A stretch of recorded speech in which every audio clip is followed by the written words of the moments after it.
A letter. এই বাক্যটার মধ্যে verb কোনটা? কেন রাইট? কারণ রাইট অর্থ কি?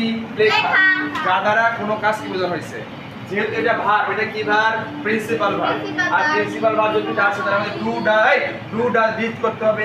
তাহলে এটার সাথে কি ডাস করার মধ্যে এস আছে না? ডাস হবে না। তাহলে এটা পরে অতীত কালকে বোঝায় নাই। তাহলে এটা হচ্ছে বর্তমান কাল। তাহলে হবে কি? ডু। তাহলে হবে we do not.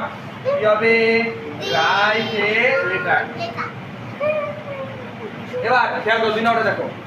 I eat mango, আমি আম খাই। এখানে ভার্ব কোনটা?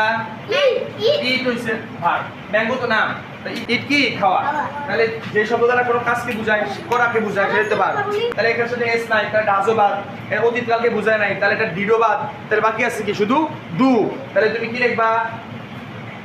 I do not eat mango. আশা করি বুঝতে পারছি, তাই না? এবার বলো তোমার কি সমস্যা, বলো।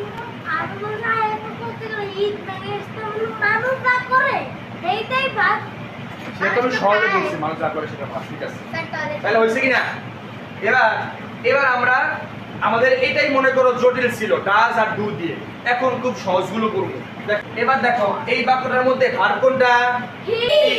খুব সহজে বুঝতে পারলাম কি হয়েছে ভার্ব। এটা কি ভার্ব? বি ভার্বের মধ্যে আছে।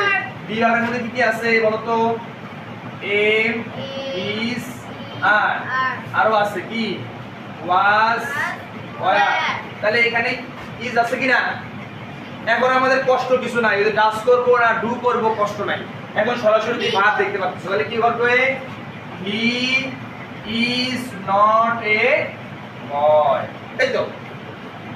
স্যার এটাকে শর্ট করলে কি হবে? ইজেন্ট নট কমা দিয়ে কি? ইজেন্ট আর ইজ নট এক। লেখো লেখো লেখো লেখো। হ্যাঁ আরেকটা দেই। আরেকটা কি লিখবো? হ্যাঁ দে সব মুখের মধ্যে আওয়াজ উঠে গেছে। ইজ্জত শেষ। They are friends. They are friends. এই এটা করতে পারবা? বলো এই সেন্টেন্সের মধ্যে ভার্ব কোনটা? আর গো। আরে ভেরি গুড। তাহলে এখন আমরা দে লিখবো। আর তাহলে কি দিবা?